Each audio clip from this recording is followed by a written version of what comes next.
আসসালামু আলাইকুম। যারা আমার ভিডিওটা দেখছেন সকলকে আন্তরিক শুভেচ্ছা ও অভিনন্দন।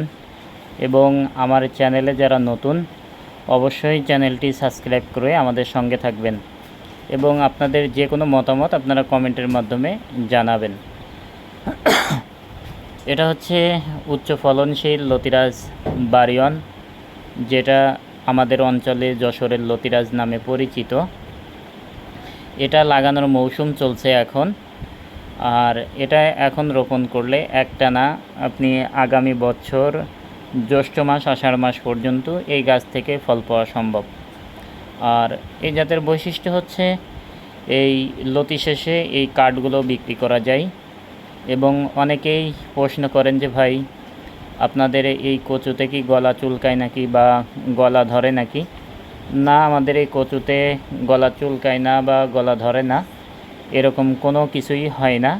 এটার লতি, কচু, পাতা, ডগা, ফুল সবই বিক্রয় করা যায় বা খাওয়া যায়। সুতরাং আপনাদের যাদের এটা নিয়ে টেনশন আছে, আপনারা 100% নিশ্চিত থাকেন যে আমাদের এটা যেহেতু আমরা বাণিজ্যিকভাবে চাষ করি বা এটা বিক্রয় করি, সুতরাং এটা যদি গলা চুলকায় তাহলে এটা আমরা বিক্রয় করতে পারতাম না বা আপনাদেরকেও আমরা দিতে পারতাম না। এজন্য আপনাদের এটা নিয়ে কোনো টেনশনের কারণ নেই। আর এটা হচ্ছে আমাদের একই গাছ থেকে দুই ধরনের লতি আপনারা পাবেন। কারণ অনেকেই জিজ্ঞেস করেন যে এটা চিকন লতি হবে না মোটা লতি হবে। কারণ এই যে দেখুন, আমাদের যে লতিগুলো দেখতে পাচ্ছেন, দুইটা লতির সমন্বয়ে বা কম্বিনেশনে আমাদের এই লতিগুলো হয়। একটা হচ্ছে মোটা লতি এবং আরেকটা হচ্ছে চিকন লতি। সুতরাং আমাদের একই গাছ থেকে আপনারা দুই ধরনের লতি পাবেন। আর গাছের ডগার মধ্যে থেকে যে লতিগুলো বেরোয়, এই লতিগুলো অনেক মোটা এবং অনেক বড় হয়, যেটা সর্বোচ্চ 8 থেকে 10টা 12টা এরকমের দিলেই 1 কেজি হয়ে যাবে। আর অনেক অঞ্চলে আছে চিকন লতির চাহিদা বেশি, সুতরাং এই একই গাছ থেকে দুই ধরনের লতি পাবেন। আর এটা রোপণের 45 দিনের মধ্যেই লতি চলে আসবে, কারণ আমরা যে চারাগুলো দেব এই ক্ষেতেরই চারা।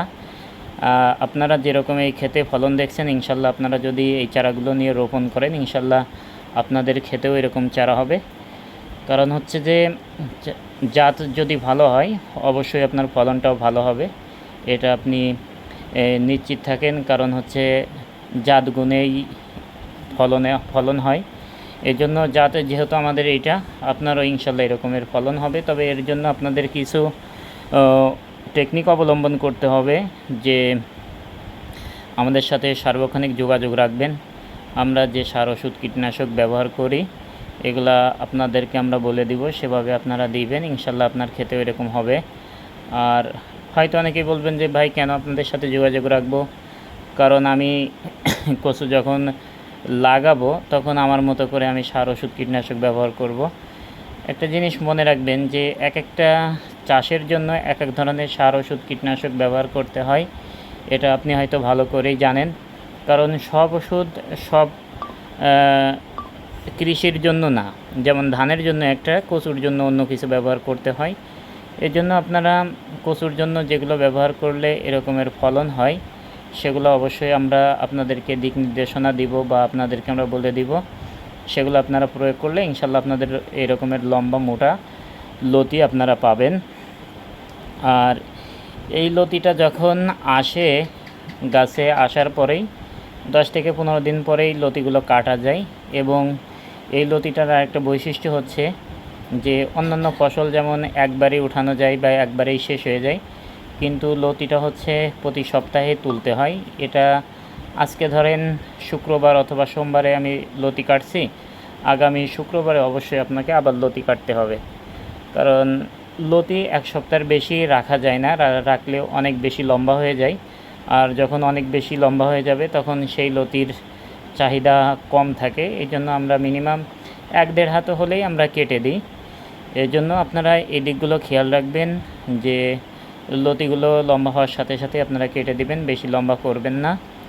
আর আপনারা যখন লতি কাটবেন অবশ্যই লতি গাছের গোড়ায় 1 গিট 2 গিট রেখে রেখে লতিগুলো সংগ্রহ করবেন। কারণ লতির যখন গিট রেখে সংগ্রহ করবেন তখন দেখবেন যে ওই গিট থেকে এরকমের অসংখ্য লতি গাছের গোড়া থেকে বের হচ্ছে। আপনারা হয়তো ভাবেন যে ভাই আপনাদের কাছে এরকমের লতি কোথা থেকে আসে। আসলে এই লতিগুলো ওই যে আমরা যে লতিগুলো রেখে দেওয়ার পরে গাছের গোড়াটা বেঁধে দেওয়ার ফলে ওই লতি থেকেই এরকমের লতি হয়। তাছাড়া লতি অন্য কোথাও থেকে আসে না। তাই সুতরাং আপনারা যারা লতি চাষ করেন লতির কাটিংটা একটু ভালোভাবে শিখবেন, কারণ লতির অর্ধেক ফলন আসে কাটিং থেকে আর অর্ধেক ফলন আসে যত্ন থেকে। এজন্য আপনারা সার্বক্ষণিক লতির কাটিংটা সম্পর্কে অবগত থাকবেন। আরও বিস্তারিত জানতে আপনারা আমাদেরকে কল করুন।